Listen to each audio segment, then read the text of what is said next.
Imagine the winter of 1911, deep in Antarctica. The wind didn't just blow.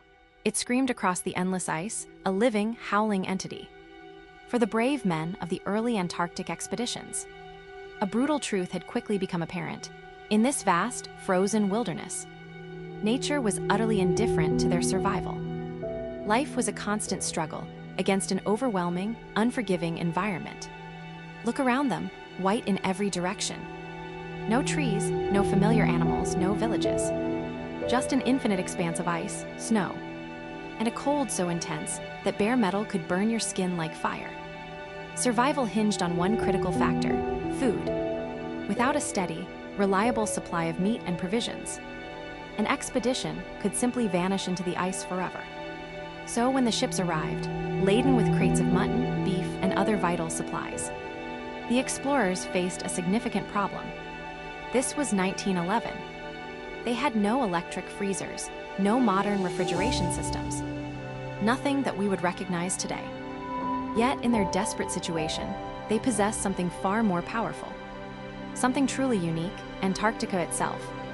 The men set to work. They dug deep storage pits into the permanently frozen ground near their small, makeshift huts. Wooden crates, heavy with meat, were carefully lowered into these icy chambers, then covered with thick layers of snow. Day after day, month after month, the temperature rarely rose above freezing. Often, it plummeted far, far below. Soon, the meat became rock hard. Naturally, some worried. What if it spoils? One sailor reportedly wondered aloud. But weeks turned into months, and when the crates were eventually opened, the meat remained frozen solid. The Antarctic cold had preserved it perfectly. For the explorers, this was an astonishing gift. The entire continent had become their giant, natural freezer. Years passed, then decades. The grand expeditions eventually ended. Some explorers returned home, hailed as heroes. Others, tragically, never returned at all. Their small huts remained behind, silent and abandoned on the edge of the frozen world. Snow buried them. Ice crept around their foundations. The wind continued its endless howl. And beneath the snow, untouched and forgot, the meat waited. Nearly a century later, conservation teams began visiting some of these historic expedition sites across Antarctica. Inside the weathered wooden huts, they found objects exactly where the explorers had left them: sturdy boots, rusted tools, canned food, tattered clothing, and supply crates. It was like stepping back in time. Then came the astonishing surprise. In one of the old stores, workers discovered frozen mutton that had been left behind by an expedition more than 100 years earlier. The crate looked ancient, its wood stained by time.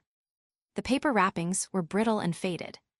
Yet, when the package was carefully examined, the meat inside was still recognizable. It was clearly, unmistakably meat. 100 years had passed. Empires had risen and fallen.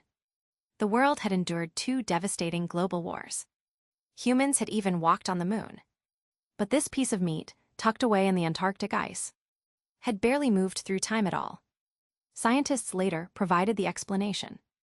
Antarctica's extreme cold and incredible dryness had dramatically slowed the natural processes that normally destroy organic material. Bacteria, which would quickly spoil meat elsewhere on Earth, simply could not thrive in such unforgiving conditions. The continent had preserved the meat far beyond anything anyone in 1911 could have possibly imagined. Today, if you visit one of those historic Antarctic huts, you might still see supplies resting exactly where explorers placed them generations ago. Outside, the wind still races across the ice. The temperature still plunges far below freezing.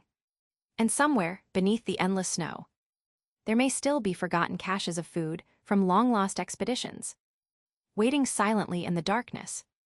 In most places on Earth, meat lasts for days, maybe weeks. In Antarctica, under the right conditions, it can wait for a century, as if time itself has frozen alongside it.